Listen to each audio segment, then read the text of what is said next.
রাতারাতি কোটিপতি হওয়া এক জিনিস আর প্রেসিডেন্টের চেয়ারে বসেই বিলিয়নিয়র ডলারের সম্পদের মালিক হওয়া ভিন্ন জিনিস।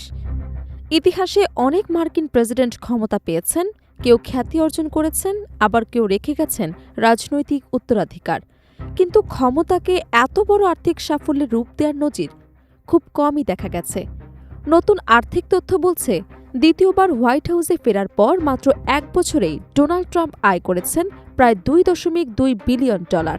প্রশ্ন উঠছে, এই অভাবনীয় সম্পদের পেছনে কি শুধুই সফল ব্যবসায়িক কৌশল, নাকি প্রেসিডেন্টের ক্ষমতাও রেখেছে গুরুত্বপূর্ণ প্রভাব? সেই প্রশ্নের উত্তর খুঁজতেই আজকের প্রতিবেদন। মার্কিন ইতিহাসে দীর্ঘদিন ধরেই প্রেসিডেন্টদের ব্যক্তিগত ব্যবসা এবং সরকারি দায়িত্বের মধ্যে স্পষ্ট দূরত্ব বজায় রাখার একটি অলিখিত সংস্কৃতি ছিল।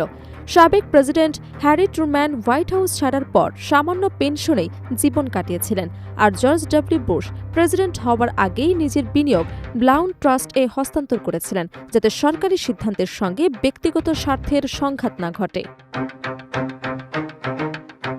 কিন্তু ডোনাল্ড ট্রাম্পের ক্ষেত্রে দেখা গেছে সম্পূর্ণ ভিন্ন চিত্র। 2025 সালে বাধ্যতামূলক আর্থিক বিবরণী অনুযায়ী দ্বিতীয় মেয়াদে প্রেসিডেন্ট হিসেবে দায়িত্ব নেয়ার প্রথম বছরেই তিনি অন্তত $2.2 বিলিয়ন আয় করেছেন। ইতিহাসবিদদের মতে, হোয়াইট হাউসে দায়িত্ব পালনরত কোনো মার্কিন প্রেসিডেন্টের জন্য এত বড় ব্যক্তিগত আয়ের নজির আগে কখনো দেখা যায়নি।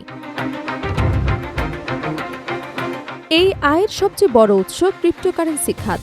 আর্থিক বিবরণী অনুযায়ী শুধু ডিজিটাল সম্পদ থেকে ট্রাম্পের আয় প্রায় $1.4 বিলিয়ন। ট্রাম্প এবং তার ছেলেদের প্রতিষ্ঠিত ওয়ার্ল্ড লিবার্টি ফাইন্যান্সিয়াল থেকে তার কোম্পানিগুলো প্রায় $80 কোটি পেয়েছে। এর মধ্যে ক্রিপ্টো টোকেন বিক্রি থেকে এসেছে $52 কোটি বেশি এবং শেয়ার বিক্রি থেকে $25 কোটিরও বেশি।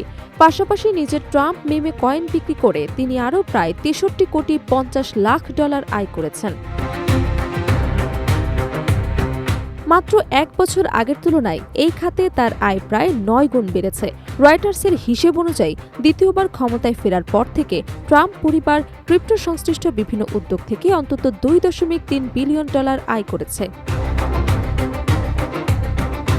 সমালোচকদের দাবি, ট্রাম্প প্রশাসনের বেশ কয়েকটি নীতি এবং উদ্যোগ ক্রিপ্টো বাজারকে সরাসরি উৎসাহিত করেছে, ফলে সরকারি নীতি নির্ধারণ এবং ব্যক্তিগত ব্যবসায়িক স্বার্থের মধ্যে সীমারেখা অস্পষ্ট হয়ে পড়েছে। তবে হোয়াইট হাউস এসব অভিযোগ প্রত্যাখ্যান করেছে।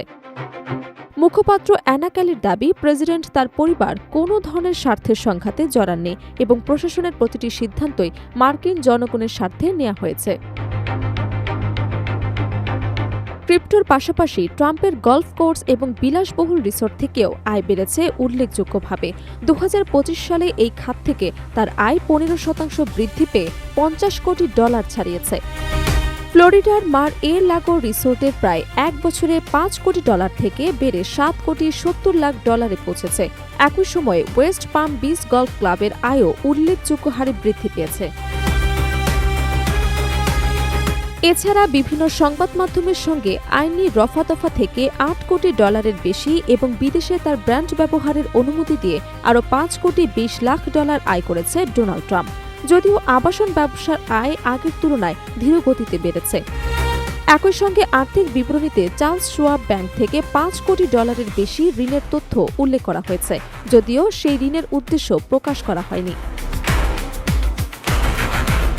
সব মিলিয়ে ট্রাম্পের সর্বশেষ আর্থিক বিবরণী শুধু তার বিপুল সম্পদ বৃদ্ধির চিত্রই তুলে ধরেনি, বরং নতুন করে প্রশ্ন তুলেছে ক্ষমতায় থাকা অবস্থায় ব্যক্তিগত ব্যবসা কতটা গ্রহণযোগ্য, আর প্রেসিডেন্টের নীতিগত সিদ্ধান্তের সঙ্গে সেই ব্যবসার সম্পর্ক কোথায় গিয়ে শেষ হয়।